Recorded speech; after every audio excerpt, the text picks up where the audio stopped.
সৰু ছোৱালীজনীৰ গা ভাল নাই, তাকে আমি গৈ আছোঁ বৰপেটা। আসসালামু আলাইকুম গাইছ, আপোনালোকে কেনেকুৱা আছে? আমি ভালে আছোঁ।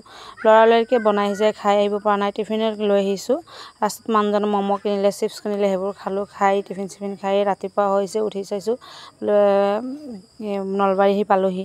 ভাইটিয়ে এইফালে ফোন কৰি আছে মানুহজনকে, আহিব কেতিয়া, ক'ত পালেহি, আগুৱাই যাম নেকি সুধি আছে। পিছত আহি আমি ফাইনেলি নামিলোঁ। নামাৰ পিছতে আমি নামিলোঁ ভবানীপুৰত নামাৰ পিছতে বেগ চেগবোৰ ওলাই লৈ আমি আহিছোঁ। ভাইটিক কৈছোঁ তুমি কৈছোঁ বজাৰতে থাকা, আমি বেটেৰী ৰিক্সা লৈ ওলাই যাম আৰু তাতে গ'লোঁ। তাৰপিছতে এই ছোৱালীজনী বৰ আমনি কৰি আছে, মানে গোটেই ৰাতি জাৰ্ণি ইমান ভাল হোৱা নাই, হ'লেও গাড়ীটো ভালে আছিলে। এই ডাঙৰ ছোৱালীজনী বহুত কষ্ট পাইছে, তাইও। সৰুজনীৰ আজি হাঁহি বন্ধ হৈ গৈছে গোটেই ৰাতিটো।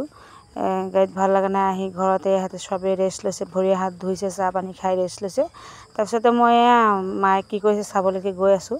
মায়ে চৌকা জ্বলাইছে কিবা গোচৰ হেৰি বনাব, ৰেচিপি এটা বনাব আৰু পিঠা চাহৰ লগত খাবলৈ কাৰণে। তাৰপিছতে আপোনাৰ দুপৰীয়া সাজ ভাত বনাব, এয়া গোচৰ লগত আপোনাৰ হেৰি বনাইছে, খিচিৰি বনাব, যোনে যি খায় আৰু এয়া